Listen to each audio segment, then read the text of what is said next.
ଗୋବିନ୍ଦପୁର ନାମକ ଏକ ଛୋଟ ଗାଁଟିଏ ଥିଲା। ସେହି ଗାଁ ଚାରିପଟେ ବଡ଼ ବଡ଼ ପାହାଡ଼ ଆଉ ସେହି ପାହାଡ଼ ଦେଇ ଏକ ଛୋଟ ନଦୀଟିଏ ବହି ଯାଇଥିଲା। ଆଉ ସେହି ଗାଁକୁ ଲାଗି ଏକ ବଡ଼ ଜଙ୍ଗଲଟିଏ ଅଛି। ଚଙ୍ଗୁ ଆଉ ମଙ୍ଗୁ ଦୁଇ ସାଙ୍ଗ ଥିଲେ। ଚଙ୍ଗୁ ଶାନ୍ତ ସରଳ ପିଲା ଥିଲା ଆଉ ମଙ୍ଗୁ ବହୁତ ଦୁଷ୍ଟ ପିଲା ଥିଲା।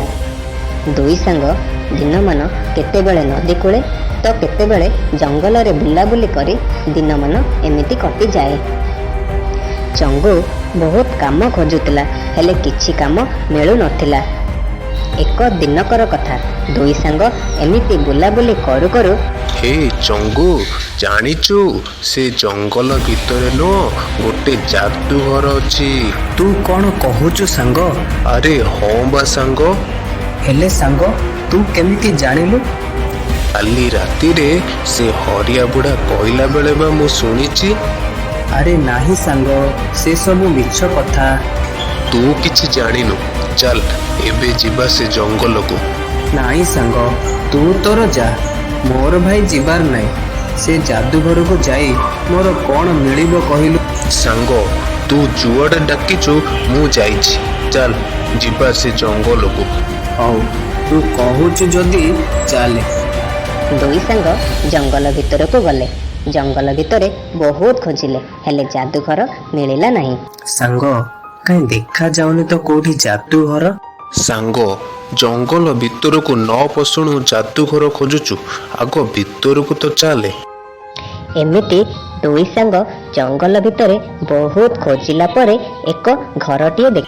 ଆରେ ସାଙ୍ଗ ଦେଖିଲୁ, ଆଗରେ ଗୋଟେ କ'ଣ ଘର ଦେଖାଯାଉଛି? ଚାଲ ସାଙ୍ଗ ସେ ଘର ଭିତରକୁ ଯିବା, ଦେଖିବା ସେ ଘରେ କ'ଣ ଅଛି। ନାଇଁ ସାଙ୍ଗ, କିଛି ସମୟ ରହ, କାଳେ ସେ ଘରୁ କିଏ ଆସିବ। ସେହି ସମୟରେ ଏକ ଭୂତୁଣୀ ଆସି ପହଞ୍ଚିଲା। ତମେମାନେ କିଏ? ଏଠି କ'ଣ କରୁଛ? ଆମେମାନେ ଏଇ ପାଖ ଗାଁରେ ରହୁଛୁ। ଏହି ଜଙ୍ଗଲ ଭିତରେ ଯାଦୁଘର ଦେଖିବାକୁ ଆସିଛୁ। ଏ ଘର ହେଉଛି ସେ ଯାଦୁଘର, ଆଉ ଏ ଘରେ ମୁଁ ରହୁଛି। ଆପଣ ଆମକୁ ଯାଦୁଘର ବୁଲିବାକୁ ନିଅନ୍ତୁ। ହଁ, ନିଶ୍ଚୟ ବୁଲିବାକୁ ନେବି। ମନେ ରଖ, ଏ ଘରେ ବହୁତ ସୁନା ରୂପା ଅଳଙ୍କାର ଅଛି। ତୁମର ଯେତିକି ଇଚ୍ଛା ସେତିକି ନେବ।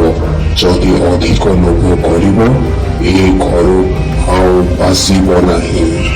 ସାଙ୍ଗ ତୁ ଏଇଠି ଥା, ମୁଁ ଯାଇ ଦେଖିକି ଆସେ ସେ ଘରେ କ'ଣ ଅଛି। ଚଙ୍ଗୁ ତାହେଲେ ସବୁ ଧନ ଏକା ନେବାକୁ ବସିଛି। ଏକା ଚାଲାକି ଆଉ। ରହ ସାଙ୍ଗ, ମୁଁ ବି ତୋ ସହିତ ଯିବି। ସାଙ୍ଗ ତୋର ମନେ ଅଛି ନା ସେ ଭୂତୁଣୀ କ'ଣ କହିକି ଗଲେ? ଯଦି ଅଧିକ ଲୋଭ କରିବା ସେ ଘରୁ ଆଉ ଆସିପାରିବା ନାହିଁ। ହଁ ହଁ, ମୋର ମନେ ଅଛି। ଆଗ ତୋ କଥା ତ ଚିନ୍ତା କର। ଦୁଇ ସାଙ୍ଗ ଯାଦୁଘର ଭିତରକୁ ଆସିଲେ। ସେହି ଯାଦୁଘରେ ବହୁତ ସୁନା ରୂପା ଅଳଙ୍କାର ଥିଲା। ଭୂତୁଣୀ କହିବା କଥାରେ ଚଙ୍ଗୁ ଯେତିକି ଅଳଙ୍କାର ଦରକାର ସେତିକି ଅଳଙ୍କାର ନେଇ ଗଲା। ମଙ୍ଗୁ ଅଧିକ ଅଳଙ୍କାର ଦେଖି ମଙ୍ଗୁର ଅଧିକ ଲୋଭ ଆସିଲା। ସାଙ୍ଗ ତୁ ତୋର ଅଳଙ୍କାର ନେଇ ବାହାରକୁ ଯା, ମୁଁ କିଛି ସମୟ ପରେ ମୋ ଅଳଙ୍କାର ନେଇ ବାହାରକୁ ଯାଉଛି।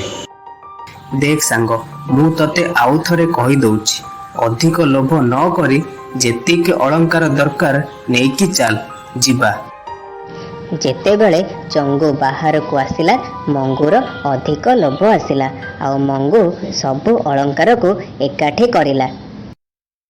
ସେହି ସମୟରେ ଧଳା ଆଲୋକ ପଡ଼ିଲା ଆଉ ଘର କବାଟ ବନ୍ଦ ହୋଇଗଲା।